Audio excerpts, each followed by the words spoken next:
Good evening mga paps. For today's video, magtatrabaho na naman tayo mga trabaho ng buhay na naman mga paps. Ang unang pasahero ko pala mga paps, isang Nigerian.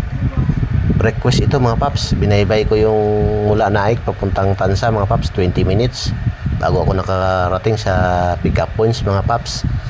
Napasubo agad ang paps yun mga paps sa English.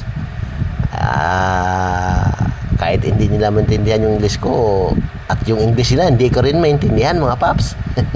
Pero nagkabayaran pa rin kami mga paps.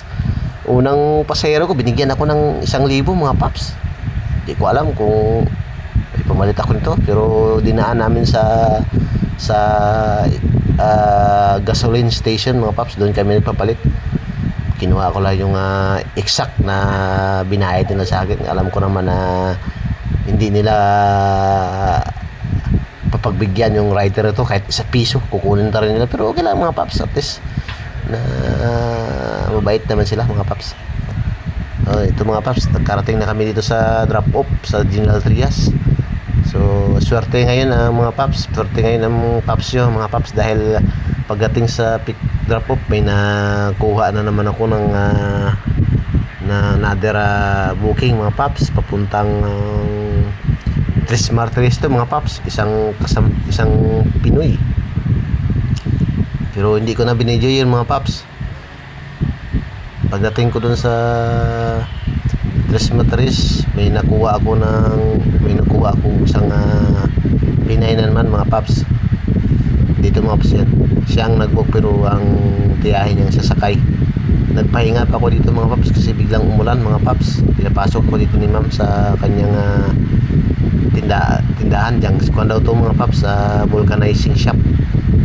Hinintay ko dito yung tiyahin niya na pupuntang Bacoor.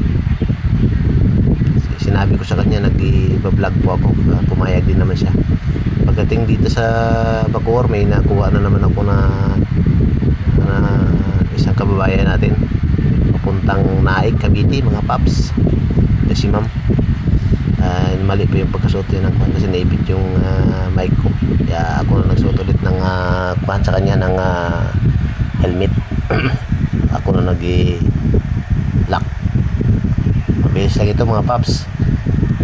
Mula Bacoor papuntang Naik, Cavite. Timing din, taga Naik ako kaya umulan to, basa na kasi ako nito mga paps, kaya umuwi na lang ako diretso dito mga paps. So pagbiyahe namin mga paps, may nadaanan kaming aksidente dito sa Kawit mga paps.